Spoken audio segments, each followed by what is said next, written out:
Awesome. Hi, everyone. Welcome to our next session of HTF Liveish. My name is Emily. I am the Student and Alumni Engagement Administrator for HTF, taking over our HTF Liveish today from our wonderful fellows, Zainab and Catherine, because they are in class right now. And I really wanted to talk to Mo.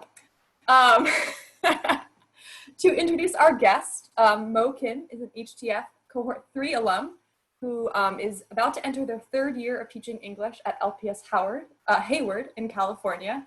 Mo has gotten very creative with student engagement during COVID, so I'm excited to ask them about it. Hosting lots of YouTube live sessions where they eat and rate various hot chips, for example. And we're excited to talk to Mo about their experience in HTF.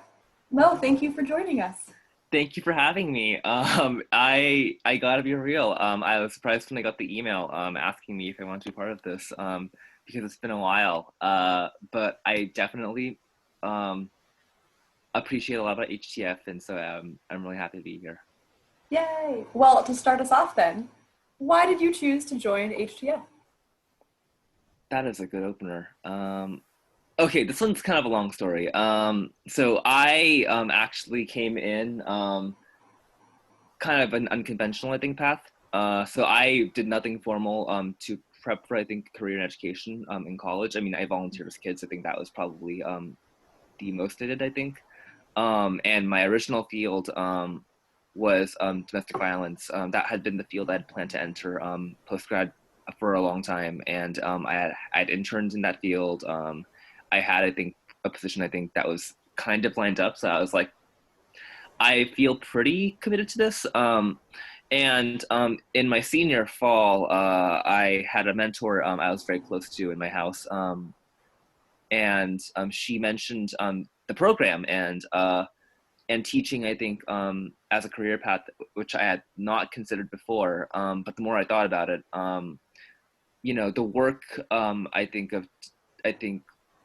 trauma, I think like the work in domestic violence, I think is a lot about, I think like trauma and empowerment. It's about, I think, empowering people who have been through adversity and hardship to, I think, take back control of their life and to navigate, I think, sort of the world in different ways. And I think what sold me was actually in my interview with the program, which I applied to on a whim, quite frankly. Sarah We're glad you did. Sarah Leibel, I'm super happy I did too.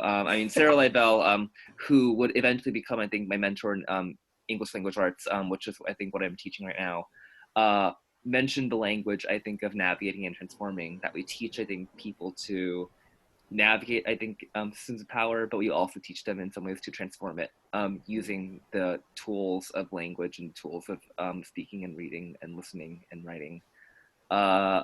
And that kind of sold me. I was really hooked on, I think, like the idea of that.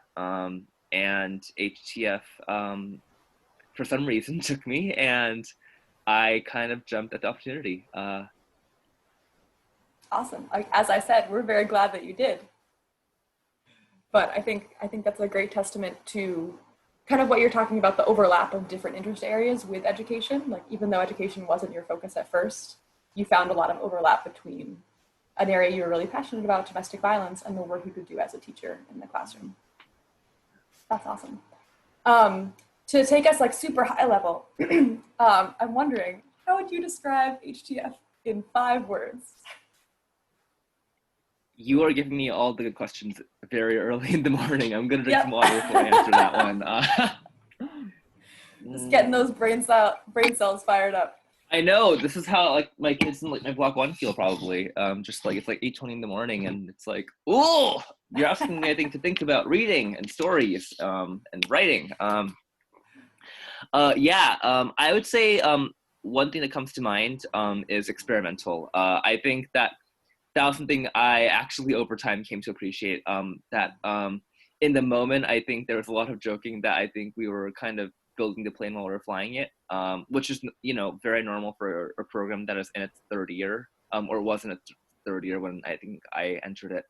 But I think what I think that means is that I think the program is going to, I think, like I think try new things, and it's willing to I think listen I think very openly to I think like the concerns and the experiences of people in the program, because there's not I think like this I think like what's the word there's not this orthodoxy that has been established I think over I think like however many years of I think a program existing.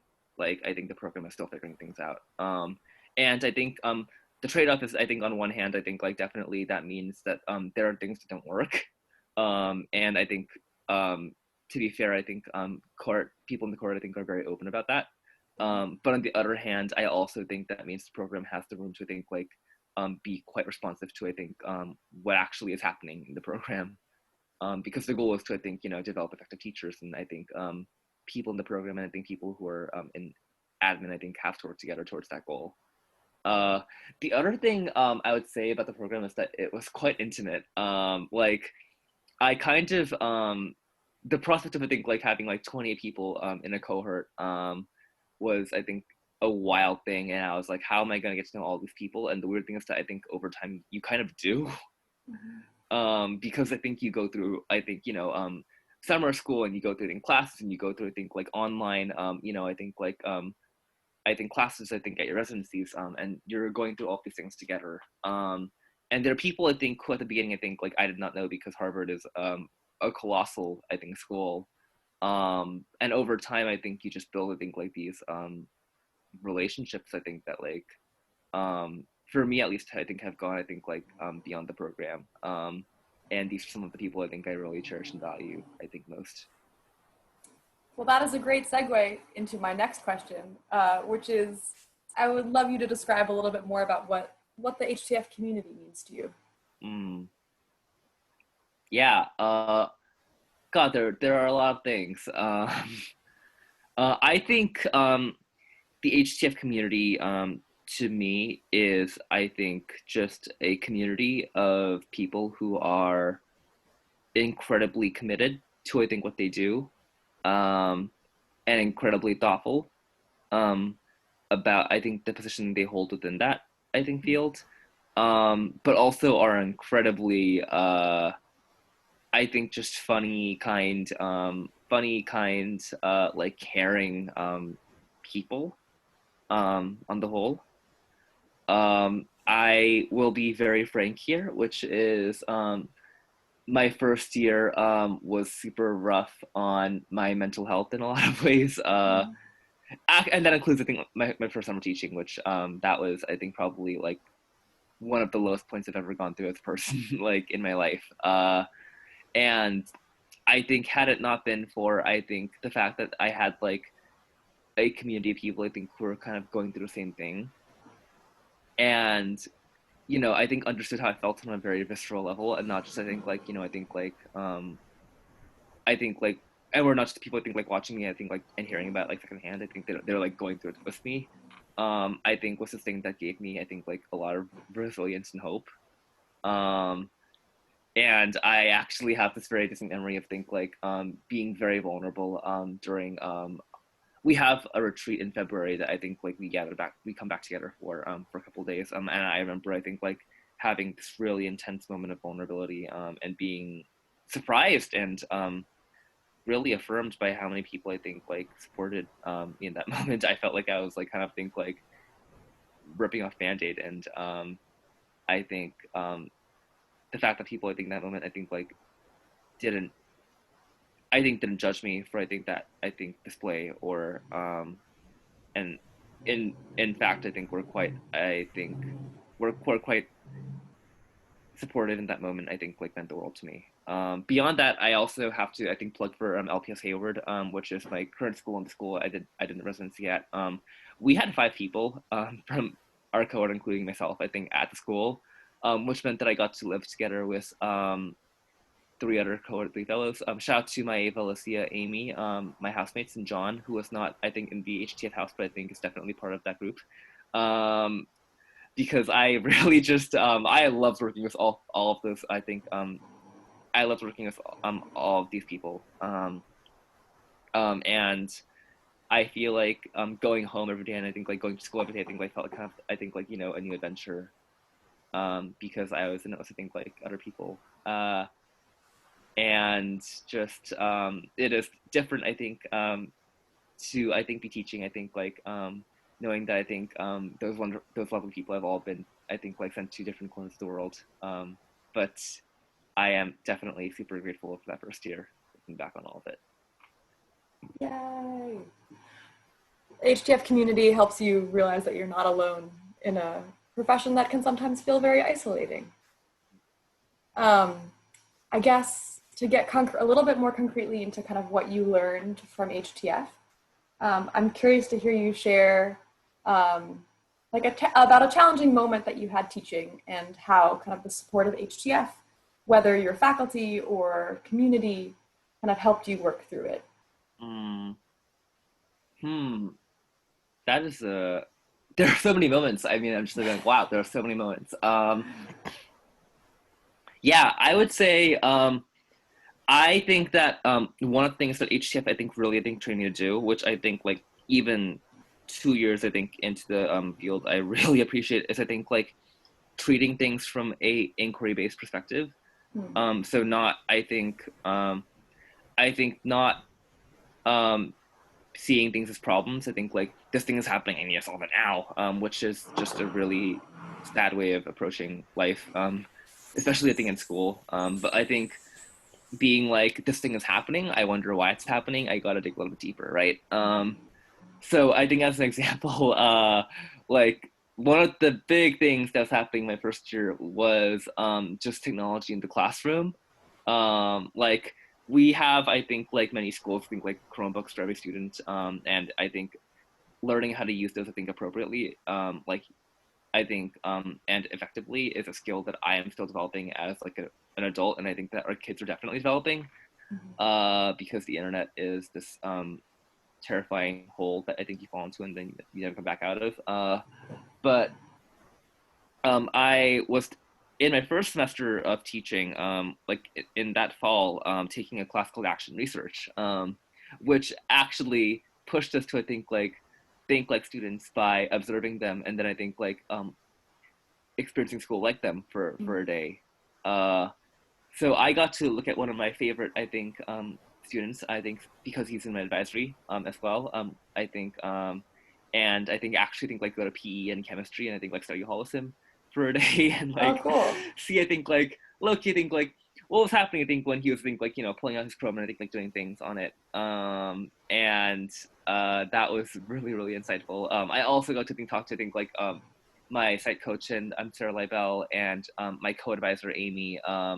About the same problem, and so it was like kind of like getting I think like this really immersive look at I think like this thing that I think could have just been I think like an annoyance, and getting a much deeper insight into I think like what it meant for my teaching, and how I could I think like adapt my practice to I think like better incorporate technology and to I think like better serve kids I think who are using it as kind of like a diversion from the actual work. uh so yeah, I mean I think that that's a small moment, but I think it is a moment I think that like I think about because like many moments in HTF I think is a moment where I think I was I think presented with a challenge, and instead of I think like being like here are things you can do to think fix it, um I think like here are questions you should be asking yourself, and I think like digging deeper into. I'm going for a long time, I think, is the answer. But I think another thing that I also loved, are these things called dilemma consultancies, where I think you have a group of teachers and one person brings a problem, and the group's I think job is to ask them I think questions that help them think about their problem before offering feedback and thoughts. And I think that is something that you learn in the field. I think is that you have the answers. I think sort of I think within you, and within I think your group. And sometimes it's just about I think like pausing to I think talk about it and think a little bit and keep moving forward. Definitely that community of practice for your social emotional support, but also for concrete problems that you're facing in your classroom.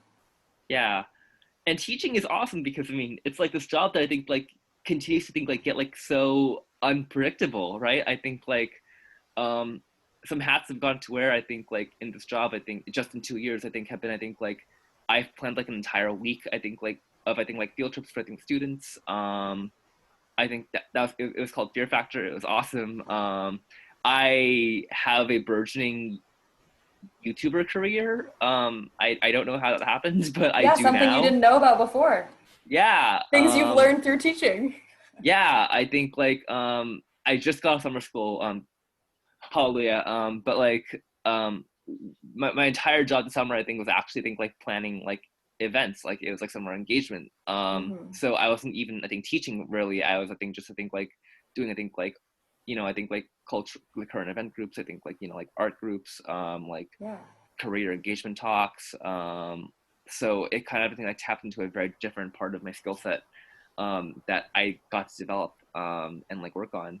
So this job is awesome if you want to keep growing because I think that like it's not at all a dead end job. I think like it's a job that I think like continuously like it evolves. I think like every year, and I think like helps you think like just grow as a person and as like a professional and as an adult, which is a really cool thing.